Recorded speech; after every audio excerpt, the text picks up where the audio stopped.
भाजपची 182 उमेदवारांची पहिली यादी जाहीर झाली आहे। पंतप्रधान नरेंद्र मोदी वाराणसीमधून निवडणुकीच्या रिंगणात उतरणार आहेत, तर भाजपचे अध्यक्ष अमित शहा यांना लालकृष्ण अडवाणी यांच्या गांधीनगर मतदारसंघातून उमेदवारी देण्यात आली आहे। यादीत राज्यातील 16 उमेदवारांचा समावेश आहे।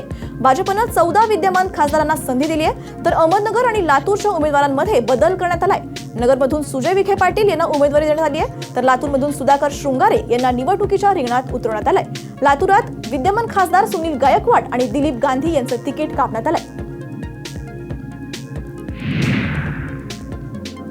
गांधीनगरमधून लालकृष्ण अडवाणी यांच्या जागी भाजपचे राष्ट्रीय अध्यक्ष अमित शहांनी उमेदवारी देण्यात आली आहे, त्यामुळे अडवाणी यावेळी निवडणूक लढणार नाहीत हे जवळजवळ स्पष्ट झालंय।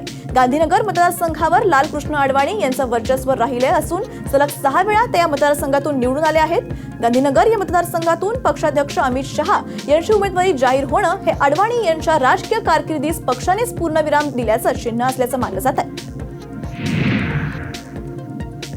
लोकसभा निवडणुकीसाठी नागपूरमधून नितीन गडकरींना उमेदवारी जाहीर झाली असून नुकतेच भाजपमध्ये आलेल्या सुजय विखेंना अहमदनगरमधून उमेदवारी देण्यात आली आहे। तसंच रावसाहेब दानवेंना जालन्यातून, कपिल पाटील यांना भिवंडीतून, हिना गावतींना नंदुरबारमधून, तर उत्तर मुंबईमधून पूनम महाजन यांना उमेदवारी देण्यात आली आहे।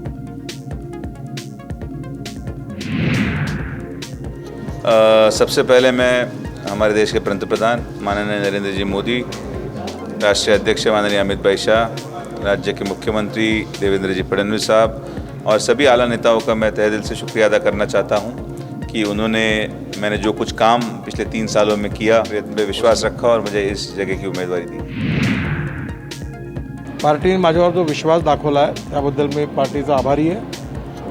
मागच्या वेळेपेक्षा जास्त मार्जिनने मी नक्की निवडणुकीत विजय होईल असा मला विश्वास आहे आणि यावेळी जेवढं काम केलं यापेक्षा जास्त काम पुढच्या वेळी जरूर करेल।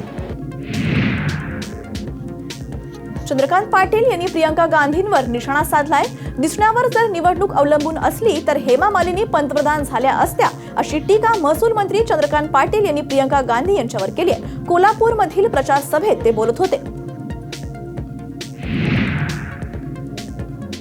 आता काँग्रेसचे नेते व्यासपीठावर आहेत। काँग्रेसचे नेते बंटी पाटील तर ओपनली फिरतायत। ते म्हणतात की पुढचा खासदार निधी तुम्हाला संजय मंडलिकांचा मिळणार आहे। आता प्रियंका गांधीच्या सभेला ते काय करणार? मग ते प्रियंका गांधी आणि शरद पवारच्या सभेला स्टेजवर जाऊन बसणार का? आणि मग प्रियंका गांधी जेव्हा आवाहन करेल की राष्ट्रवादीला विजय करा, त्यावेळेला ते काय करणार आहेत? तर ही अडचण नको म्हणून ते प्रियंका गांधीला येऊच देणार नाहीये। आता दिसण्यावर जर निवडणूक असती तर हेमा मालिनी पंतप्रधान झाली असते। मग आमची अलीकडच्या काळातली प्रियांका चोप्रा, माधुरी दीक्षित सगळ्याच झाल्या असत्या, रांगेने झाल्या असत्या। 75 ते 77 इंदिरा गांधीने या देशामध्ये हुकुमशाही आणली, आणीबाणी आणली आणि लाखो लोकांना जेलमध्ये टाकलं। आणि मग त्यांना असं वाटलं की आता सगळे जेलमध्ये गेले, आता निवडणूक घ्यायला हरकत नाही, म्हणून त्यांच्या इंटेलिजन्सने, गुप्तचरांनी सांगितले आता निवडणूक करू नका पटकन। केली, इंदिरा गांधी हरल्या।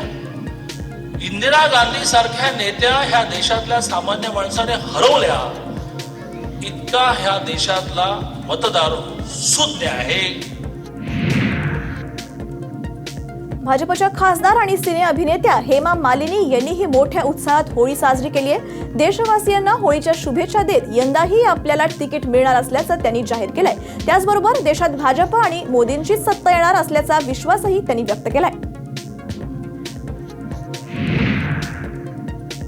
कई लोग मथुरा के चाह रहे थे कि मैं वापस आऊँ, मेरे से बहुत बोलते रहते थे आप ही को आना है, आप ही को वापस आएंगे तो अच्छा लगेगा। लेकिन मुझे इस बार आई हूँ वापस। मुझे टिकट जो दिया है उसके लिए मैं अमित शाह जी, मोदी जी और जितने भी इस मीटिंग में बैठे थे उन सबको धन्यवाद करती हूँ, क्योंकि उन्होंने वापस मुझे चुना है। और मैं ज़रूर मेहनत करके यहाँ पे जो विकास करना चाह रही थी वो सब करके दिखाऊंगी।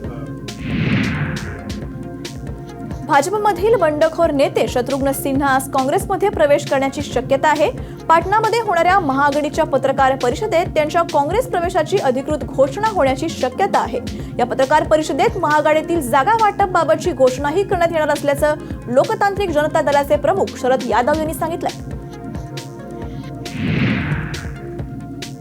अभिनेता सलमान खान लोकसभा निवडणूक लढणार असल्याच्या चर्चेला पूर्णविराम लागलाय. सलमान कुठल्याही पक्षाकडून निवडणूक लढणार नसून कोणाचाही प्रचार करणार नाही अशी माहिती स्वतः सलमाननं ट्विटरवरून दिली आहे. प्रत्येक टीव्ही चॅनल आणि वर्तमानपत्र विकली गेली आहेत, त्यामुळे कोणतीही सत्य गोष्ट सर्वसामान्य माणसांपर्यंत पोहोचू शकत नाही असं वादग्रस्त वक्तव्य काँग्रेस आमदार प्रणिती शिंदे यांनी केलंय. सातारा लोकसभा मतदारसंघातून अण्णासाहेब पाटील, महामंडळाचे अध्यक्ष नरेंद्र पाटील शिवसेनेकडून निवडणूक लढण्याची शक्यता आहे. सातारची जागा शिवसेनेकडे असल्याने 6 महिन्यांपूर्वी भाजपमध्ये दाखल झालेले नरेंद्र पाटील आता उमेदवारीसाठी शिवसेनेत दाखल होण्याची शक्यता बळावली आहे. अकलूजच्या रणजितसिंग मोहिते पाटलांच्या भाजप प्रवेशानंतर राष्ट्रवादी काँग्रेसला आणखी एक धक्का बसणार आहे. राष्ट्रवादीच्या प्रदेश उपाध्यक्ष डॉक्टर भारती पवार यांनी भाजपची वाट धरण्याचा निर्णय घेतलाय. भारती पवार आज आपल्या समर्थकांसह भाजपमध्ये प्रवेश करणार आहेत.